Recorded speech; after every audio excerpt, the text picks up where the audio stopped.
The state legislature's 2023-24 session all but wrapped up today. Was it a success? Not according to House Democrats, it wasn't. They insist the Republican-controlled Senate ignored many initiatives that they passed the past 2 years that would have moved the state forward. Senate Republicans see it differently. Dennis Owens reports.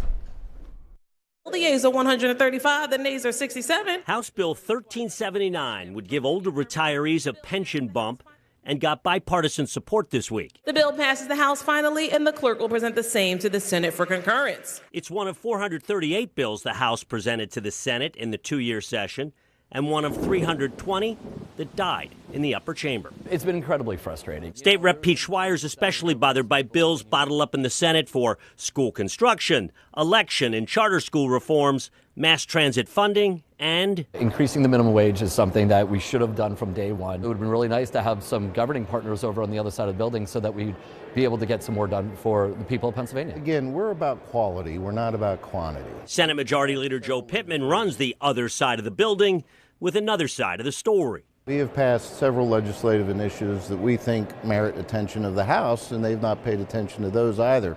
Voter ID being at the top of the list. If you prefer percentages, the State House in that chamber passed 41% of the bills it got from the Senate. That's about average. As for the Senate, it only passed 28% of the bills it got from the House. That's below average. We don't have time to waste. The folks that we represent each and every day don't want to hear government's too slow. They don't want to hear about studies. They don't want to hear about resolutions. They don't want to hear about that.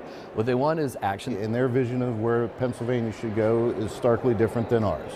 And so what we've had an obligation to do over the last 2 years is reconcile differences, show divided government's not dysfunctional government, and I think we've demonstrated that. Senate Republicans have also demonstrated a disdain that Democrats control the House for the first time in 12 years and hope that majority ends on Election Day. I tend to think that the House Republicans are going to come back in the majority, and I think that's going to completely change the landscape of how we operate next year. In Harrisburg, I'm Dennis Owens.